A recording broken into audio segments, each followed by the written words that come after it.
Hello नमस्कार दोस्तों, मैं आपका स्वागत करता हूं। आशा करता हूं कि आप सभी लोग अच्छे होंगे। मैं इस वीडियो में सीआरपीएफ ट्रेड्समैन एग्जाम 2023 के लिए मैथ के मोस्ट इंपोर्टेंट क्वेश्चन कराने वाला हूं, जो कि सभी प्रीवियस ईयर पेपर से पूछे गए क्वेश्चन हैं। तो आप वीडियो को एंड तक जरूर देखना, सभी क्वेश्चन इंपॉर्टेंट हैं। अगर आपने अभी तक हमारा चैनल सब्सक्राइब नहीं किया है तो प्लीज़ कर लीजिए और वीडियो को लाइक कर दीजिएगा। पहले क्वेश्चन का आंसर बताएंगे आप सभी। तो यहाँ पर आपको ऑप्शन तो दिखाई दे रहे होंगे, आप जल्दी से इसका कॉमेंट में आंसर बताइए, क्योंकि आपको ऑप्शन दिखा देता हूँ मैं। ये ऑप्शन दे रखे हैं चारों और आप इसका आंसर बताएंगे। आपको क्वेश्चन लेंथी जरूर लग रहा होगा, लेकिन बहुत ही सिंपल क्वेश्चन है, इसी तरीके से किया जाएगा। तो चलिए देख लेते हैं किस तरह से करना है। पहला क्वेश्चन है, एक कंपनी ने 40,000 रुपये में एक मशीन खरीदी और 10,000 रुपये उसकी मरम्मत पर खर्च किए। कुछ समय बाद मशीन को 45,000 रुपये में बेच दिया गया। कितनी छूट की पेशकश की गई? तो आपको छूट प्रतिशत बताना है, कितना छूट दी गई थी। तो देखो 40,000 रुपये की मशीन थी, ठीक है, लेकिन वो 40,000 रुपये की मशीन थी, लेकिन उसने क्या किया, 10,000 रुपये उसकी मरम्मत पे खर्च कर दिए, क्योंकि मशीन थी ख़राब, तो उस पर 10,000 रुपये और खर्च करने पड़ गए। तो कितने हो गए ये? टोटल हो गए 50,000 रुपये। अब 50,000 रुपये मशीन पड़ी, ठीक है, अब 50,000 रुपये मशीन पड़ी, लेकिन अब वो सोचे कि अब इसे बेच देते हैं। तो लेकिन वो जो खरीदने वाला था उसने छूट करने की पेशकश की, तो वो छूट कितनी प्रतिशत थी यही आपको बताना है। तो देखो 50,000 रुपये की मशीन थी, उसे 45,000 रुपये में बेचा जा रहा है, तो कितने की छूट दी जा रही है? 5,000 रुपये की छूट। अब 5,000 रुपये की छूट ये कितने पे दी जा रही है? ये 50,000 रुपये दी जा रही है। तो यही आपको निकालना है। तो 100 पर कितनी? तो आपको देखो 5,000 रुपये की छूट जो दी जा रही है ये कितने पे दी जा रही है? 50,000 रुपये पर। अब 100 से मल्टीप्लाई कर लेंगे, क्योंकि परसेंटेज में निकालना है। तो कितने आ जाएगा? तो 10% आ जाएगा। अब इसे सॉल्व कीजिएगा तो 10% छूट दी गई है। तो इसका करेक्ट आंसर क्या है? तीसरा ऑप्शन इसका राइट आंसर है। सिंपल सा क्वेश्चन था, समझ में आया होगा। नेक्स्ट क्वेश्चन का आंसर बताएंगे आप सभी। दूसरा क्वेश्चन है, इसका कमेंट में जल्दी से आंसर दो। दूसरे क्वेश्चन का आंसर दो जल्दी से। किसी वस्तु को 500 रुपये में बेचा गया, यदि विक्रय मूल्य 10% कम रहता तो लाभ प्रतिशत 12.5% होता। वस्तु का लागत मूल्य कितना है? आपको पूछा है वस्तु का कॉस्ट प्राइस कितना है।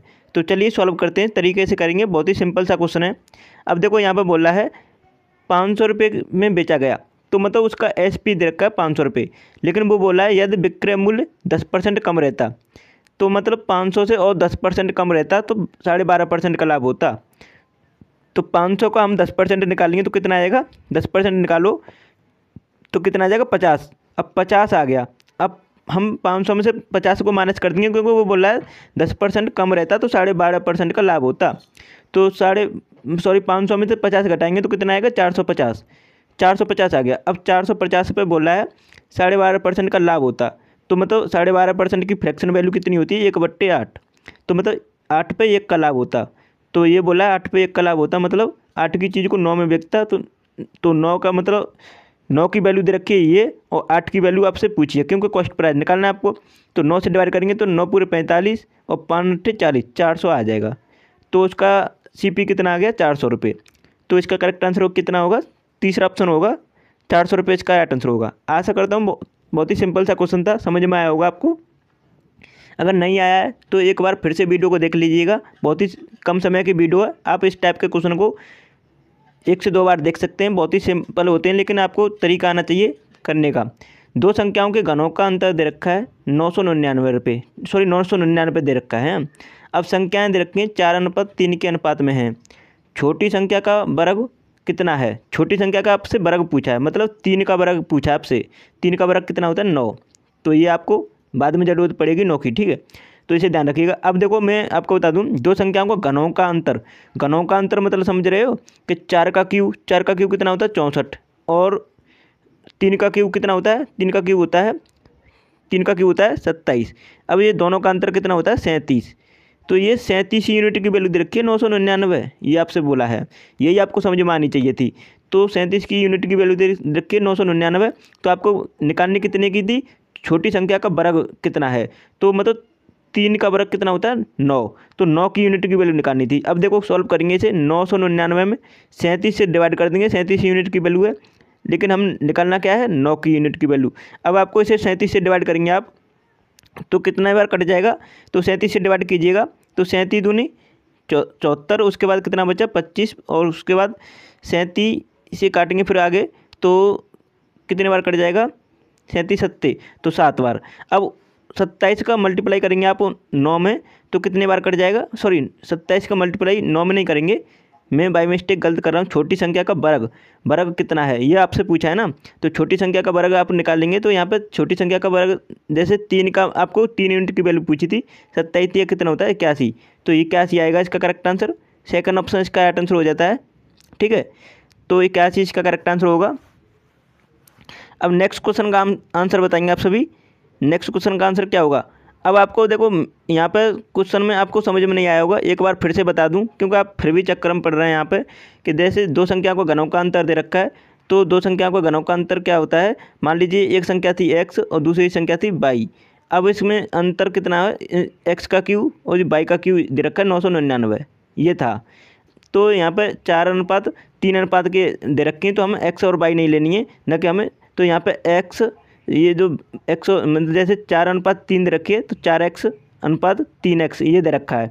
अब इनका क्यू करेंगे तो कितना आ जाएगा 64x³ और ये कितना आएगा 27x³, ठीक है 27x³।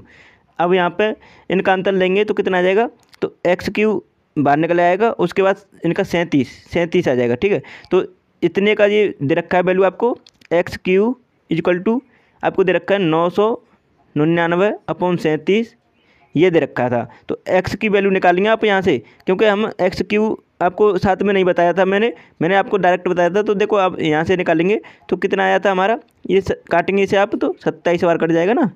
अब ये x की वैल्यू निकालेंगे तो कितना आ जाएगा, अब देखो ये कितने का क्यू होता है 27, 3 का क्यू, तो x की वैल्यू कितनी आ गई 3 आ गई x की वैल्यू। अब आपको समझ में आएगा, ठीक है, 3 की मतलब x की वैल्यू आ गई 3, तो यहाँ पे कितना माना था हमने संख्या है 4x/3x, तो मतलब हमें इसकी वैल्यू पूछिए। तो यहाँ पे देखो क्या है, अब x की वैल्यू हम 3 पुट करेंगे इसमें तो कितना हो जाएगा 9 हो जाएगा ना, तो अब 9 हो गया। अब यहाँ पे बोला है वो छोटी संख्या का वर्ग कितना है, तो छोटी संख्या का वर्ग करेंगे तो कितना, 9 का वर्ग करेंगे कितना हो जाएगा 81 हो जाएगा ना। तो यही आपसे पूछा था, बहुत ही सिंपल सा क्वेश्चन था, अब आपको समझ में आया होगा, बहुत ही सिंपल था, लेकिन मैं आपको उस तरीके से बताया शॉर्टकट, तो आपने समझ में नहीं आया होगा। चौथे क्वेश्चन का आंसर बताएंगे, ए और बी मिलकर किसी कार्य को 21 दिनों में पूरा कर सकते हैं। यदि एक कार्य करने में 42 दिन लेता है तो बी उसी कार्य को अकेले पूरा करने में कितने दिन लगेंगे। तो बी को आपको कार्य कराना है तो वो कितने दिन लगेंगे उसे, चलिए देख लेते हैं।